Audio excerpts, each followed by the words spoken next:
Morning students. Today again we are with the chapter A House is Not a Home by Zane Godioso. And this Zane Godioso, he has told us in this story. The story is based on the theme of adjustment issues which are faced by the teenagers. Routine problems of life appear very much sorrowful and difficult to them. The growing children, like teenagers, like you people, the age started from 12 years to 17 years, we can say. And there are some physical changes also. And the students, the children, they don't feel that they can adjust. So the writer very beautifully has discussed this problem and try to motivate the children to come out of every sort of sorrow. And in this story also, already I have discussed the story with you, that how Jan, a teenager, how he suffered. His new school was there, his house burned to ashes, and he missed his cat, and finally his house was also rebuilt. He got his cat back, and he made new friends in the new school, and he learned how to adjust. Now today I have some word meanings also related with the chapter.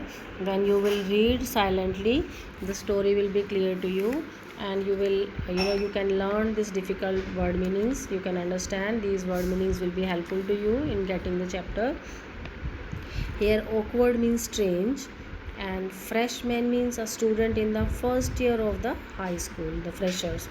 Then isolated is lonely, all alone. Then purring is the sound made by the cat. Then sweating is to hit something. And stalking the fire means feeding and tending the fire. Then groping is to search something blindly, when he was searching for his cat. Engulfed means flooded, yes, surrounded. And weird is strange. Destined is future developed as per a predestined plan, means the future which is decided by the god. Outcast means a person who is rejected by the society. And geek is an unfashionable or socially inept person, one who does not adjust in the society. Now we have one or two questions also.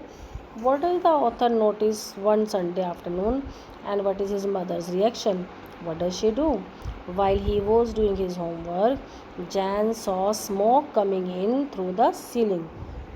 Jan found that through the ceiling of the house, smoke was coming inside, and the room was full of smoke. In a few seconds, they rushed out of the house and saw that the roof was on fire. Jan's mother ran inside and rescued some documents. She went again to get his father's photographs and letters, which were his only memories with them. So Zan, he saw his house on fire, the smoke was there. The mother was doing one thing, she was collecting the documents and the letters and photographs of his father, the father who was no more in this world. Then we can have the question like, why does he break down in tears after the fire? Zan felt that everything was going the wrong way. He was in a new school now. He could not help. He couldn't control himself, because his school was also changed. His friends were not there. The teachers were not there. He was not able to adjust in the new environment. And moreover, another problem, the house was on fire. So he was he couldn't tolerate this thing, and he said that the fire had snatched all his possessions, namely his house, clothes, books, and even his pet cat. So he broke down in tears. So you can have the silent reading of the chapter.